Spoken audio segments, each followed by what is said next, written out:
Auzubillahiminasyaitonirrajim. Bismillahirrahmanirrahim. Assalamualaikum warahmatullahi wabarakatuh. Teman-teman rahmati Allah, tak terasa hari ini sudah hari ke-23 Ramadan. Maka mari lakukan sesuatu melebihi daripada biasanya. Kenapa? Karena di bulan kali ini, di Ramadan, apalagi ini di Lailatul Qadar 10 hari terakhir, Allah kasih kesempatan yang berlipat-lipat daripada sebelumnya, ya kan, di bulan-bulan sebelumnya.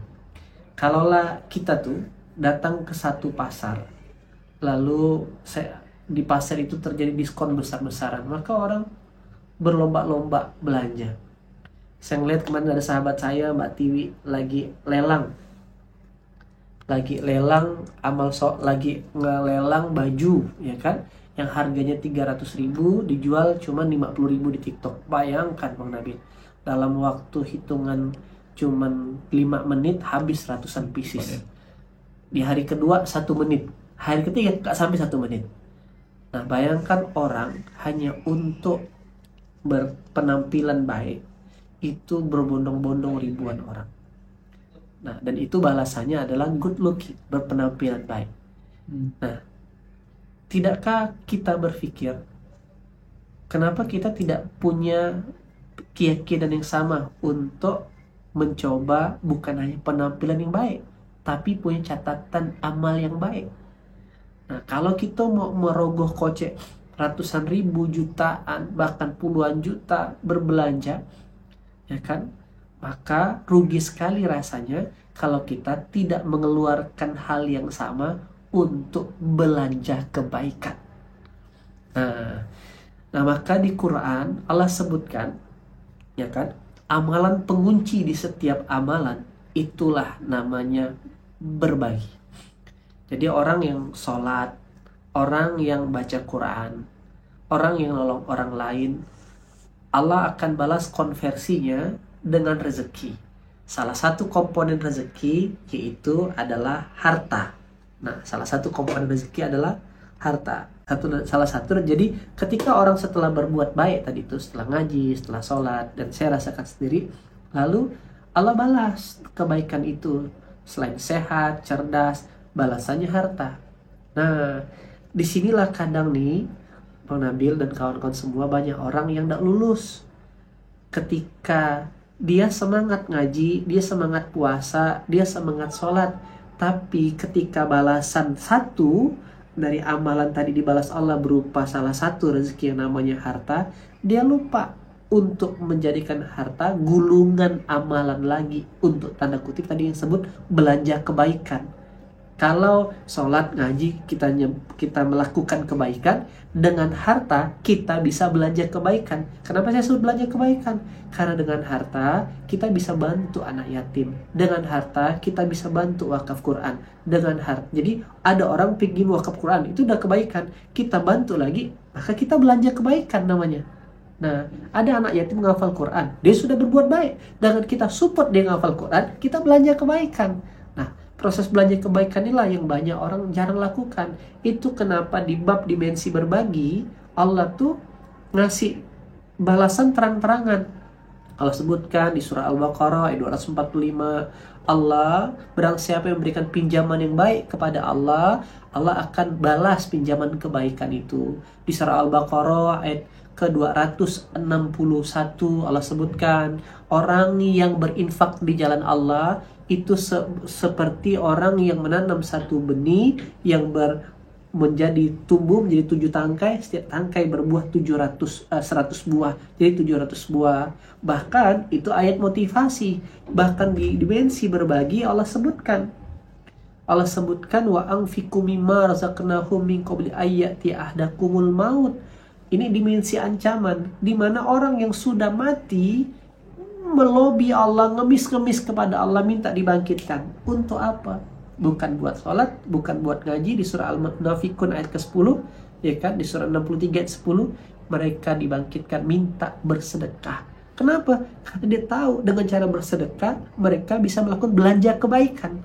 Nah, maka sedekah ini adalah percepatan untuk mendapatkan kebaikan. Tapi amalan ini juga lah yang setan goda dengan mengiming-imingi takut menjadi miskin dengan berbuat kebaikan. Padahal sejak awal, coba perhatikan di surah Al-Baqarah di Muqaddimah sudah jelas di awal, dzalikal kitabul la raiba fihi hudal lil muttaqin. Ini demikianlah kitab ini adalah sebagai petunjuk dan tidak ada keraguan di dalamnya bagi orang-orang yang bertakwa. Siapa orang bertakwa? Alladzina yu'minuna bil ghaib, orang yang beriman kepada hal yang gaib, ya kan? Wa aqimus salat, menegakkan salat. Nah, yang selanjutnya setelah beriman kepada Allah, dia melakukan salat, maka Allah akan titipkan rezeki berupa harta. Cuman banyak orang terbatas kepahamannya, hartanya itu hanya sekadar untuk dia miliki. Nah, padahal kesempurnaan rezeki tadi Allah sebutkan wa anfiqu mimma razaqnahum yunfiqun, dan infakkanlah sebagian rezeki yang telah kami berikan kepada kamu. Maka kesempurnaan rezeki itu terletak pada saat kita memberikan, berbagi, mendistribusikan. Maka ketika orang beriman kepada yang gaib, Allah, malaikatnya, Quran, menegakkan sholat dan berinfak serta beriman kepada Quran, maka dia akan mendapatkan hadiah di ayat kelima surah Al-Baqarah ini, yaitu ulaika ala hudam min rabbihim. Mereka itulah orang-orang yang mendapat petunjuk dari Allah. Kalau seseorang sudah mendapat petunjuk dari Allah, maka hidupnya insya Allah akan kejaga. Maka hidupnya berada pada siratal mustaqim, jalan yang lurus. Maka hidupnya dijamin Allah tidak dijauhkan dari hal-hal keburukan, dijauhkan dari kemaksiatan. Kenapa? Karena setiap dia mau melangkah, Allah tanamkan hudan dalam hatinya, Allah tanamkan hudan dalam akalnya, dikasih petunjuk. Kalaulah ada seorang atlet sepak bola dan dia mengikuti benar arahan daripada pelatihnya, maka sang atlet punya potensi menjadi bintang sepak bola. Kalaulah ada petinju yang mengikuti arahan dari pelatihnya, dia berpotensi menjadi juara tinju. Bayangkan, yang kita ikuti bukan arahan pelatih, bukan arahan coach, tapi arahan daripada pemilik alam semesta ini. Nah, maka Allah menyampaikan, ya kan? Allah bisa menjadikan sesuatu dengan kalimat kun fayakun. Innama amruhu, dan sesungguhnya apabila aku berkehendak. Innama amruhu iza arada say'an, ya kan? Dan apabila aku berkehendak, ayyakula lahu kun fayakun, jadi maka jadilah. Nah, jadi ketika Allah tuh berkehendak, maka segala sesuatu yang tidak mungkin jadi mungkin. Bagaimana supaya kita menjadi bagian kun fayakunnya Allah? Ikutilah kehendak Allah. Itu ya rumusnya. Nah, itu keuntungan orang kalau ikut hudan, petunjuk Allah. Dan bukan hanya hudan tuh Bang Nabil. Kalau hudan tuh orang dia harus melakukan prosesnya. Dia udah ada Ustaz, ini contoh ya. Ustaz, gimana sih cara bikin nasi goreng yang enak? Gini Bil petunjuknya, resepnya ini. Karena Bang Nabil nanya ke saya sebagai seorang chef misalkan. Nah, itu petunjuk. Tapi yang menarik yang kedua, Bang Nabil muflihun. Bang Nabil nanya cara bikin nasi goreng karena bikin makan nasi goreng. Esensi kepentingannya adalah makan nasi goreng. Maka level pertama dikasih petunjuk. Nih nasinya, ini bawangnya, telurnya, ayamnya. Tapi kalau dapat sudah muflihun, tidak perlu proses lagi Bang. Bang Nabil langsung, itu makan nasi goreng. Kebenaran nih, tadi Anda beli 3, 2 udah dimakan, 1 kosong nih buat ente. Itulah namanya muflihun. Nah, fasilitas inilah jarang dioptimasi, dieksplor daripada orang-orang yang punya fasilitas, yaitu orang-orang mukmin, orang-orang muttaqin. Nah, mereka jarang dieksplor gitu ya, khususnya orang-orang yang Tuhannya Allah gitu. Allah udah kasih tawaran, pakailah hudanku, pakailah muflihunku. Nah, maka kalau dia pakai, hidupnya penuh dengan kuantum, penuh dengan perlipatan, dan dia bisa melihat, menikmati apa-apa yang Allah sudah ciptakan. Karena kerajaan langit dan bumi semuanya punya Allah. Kalau dia merasakan itu, dia bisa menikmati. Nah, gitu cara kawan-kawan berpikirnya. Maka apa pesan dari panjang lebar yang saya mau ceritakan ini, ya kan? Nah, kita udah sholat, kita udah taraweh, kita udah saum, bangun malam. Maka rugi banget kalau finalisasi daripada ibadah kita di bulan suci Ramadan ini tidak kita closing dengan dimensi berbagi. Ibaratkan tuh Bang Nabil, kalau makan contoh ya, pisang goreng itu dijual 1.000, misalkan 1.500. Tapi begitu dikasih keju, dikasih susu, jadi 7.000. Nah, udah sholat, udah ngaji, udah puasa, rugi kalau udah sempurnakan dengan dimensi berbagi. Karena dimensi ini yang jarang orang teliti. Faktanya di Indonesia kawan-kawan, jumlah orang yang bayar zakat tuh belum sampai 30%. Maka ada 3 dimensi berbagi yang Allah ajarkan di Quran. Satu, namanya zakat. Zakat itu fungsinya untuk mensucikan harta. Oke. Jadi di surah At-Taubah ayat ke-103, bahkan perintahnya, ambillah harta dari mereka untuk mensucikan. Nah, jadi Allah tuh saking sayangnya sama kita, menyiapkan ayat untuk ambil yang bisa mengerjakannya, ya kan? Nah, khusus. Jadi disuruh ambil harta itu untuk mensucikan harta. Nah, dan peruntukannya untuk zakat surah At-Taubah ayat 60. Berarti masing-masing ada di Quran ya? Ada di Quran. Fakir, miskin, amil, ya kan, fakir, miskin untuk amil, anak yatim, untuk gorimin, untuk fisabilillah, untuk mu'alaf. Nah, ya Bang Vincent dapat asnaf zakat ya.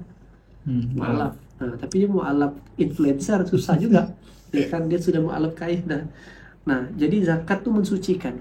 Nah, menjadi mensucikan berarti 100% dari harta yang kita punya, kalau kalimatnya disucikan berarti belum suci, kotor. Maka sucikanlah dengan zakat. Nah, maka di bulan Ramadan ini tunaikanlah zakatnya, baik zakat fitrah maupun zakat mal. Nah, tapi apa beda zakat dengan pajak? Gini lah. Kalaulah orang taat pajak dan dia dapat apresiasi dari Departemen Keuangan, Dirjen Pajak karena taat, sehingga ketika dia taat pajak Bang Nabil, dia tidak dikejar-kejar karena sudah menjalani. Dan akhirnya apa yang dirasakan orang yang taat pajak? Akhirnya negara bertumbuh. Akhirnya negara dia bisa menikmati fasilitas infrastruktur yang dibangun negara. Oke, ini jangan kawan-kawan komentari mentang-mentang ada kasus ya, itu oknum. Tentu pajak dibuat negara dalam rangka memajukan, seperti itu. Nah, kalaulah kita mau taat pajak, masa kita tidak taat zakat? Nah, kita saja bisa merasakan efek dari pajak yang dikelola dengan baik, dengan orang-orang baik, maka terbangun negara ini.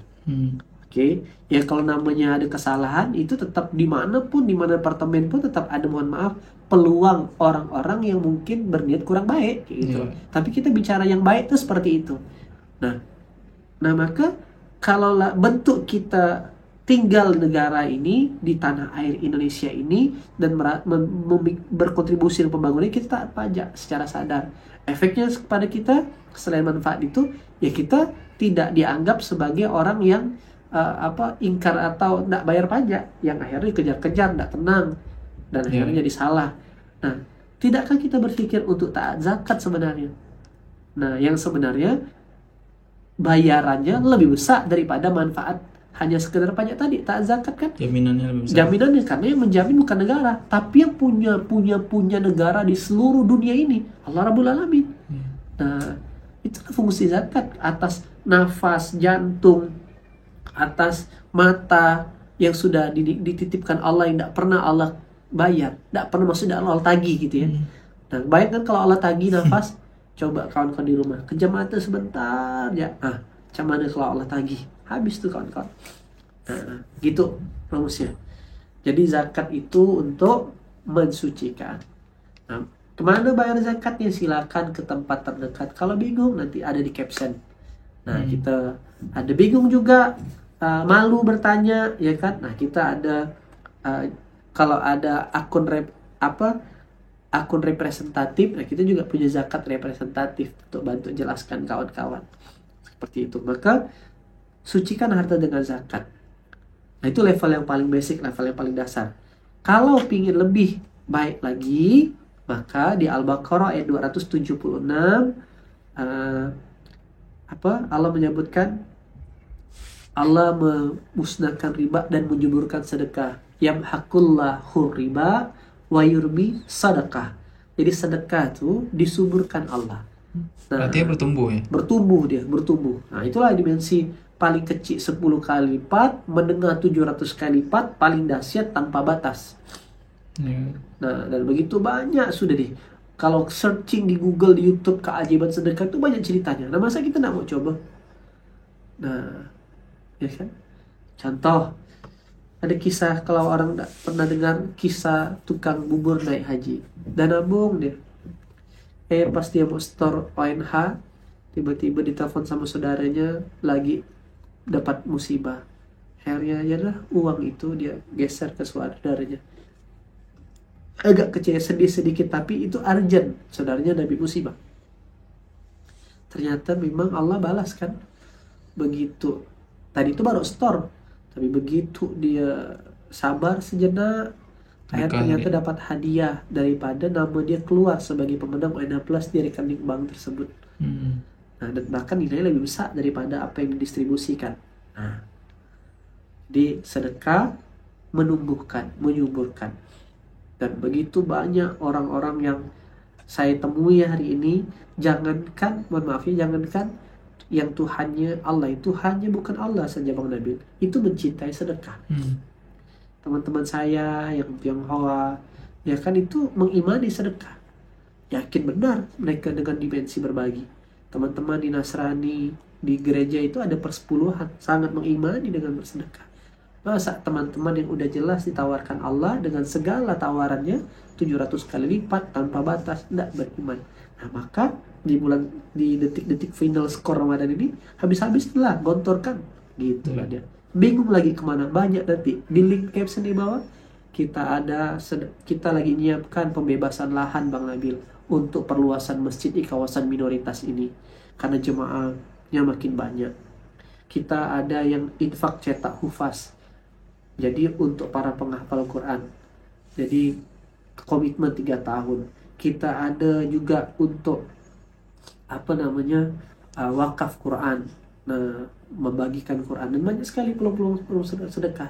Nah, tentu program-program yang kita susun sudah kita verifikasi, yang dimana program itu punya impact buat orang yang ikut berbagi, bahkan yang berbagi juga di program ini kita ajak ngaji juga. Nah, kayak gitu. Jadi bukan hanya sekedar berbagi mereka. Nah, itu yang ketiga. Nah, maka setelah bersedekah tumbuh tuh, melipat hartanya.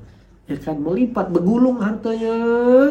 Maka closing dari perjalanan para sahabat dikunci dengan mengabadikan hartanya.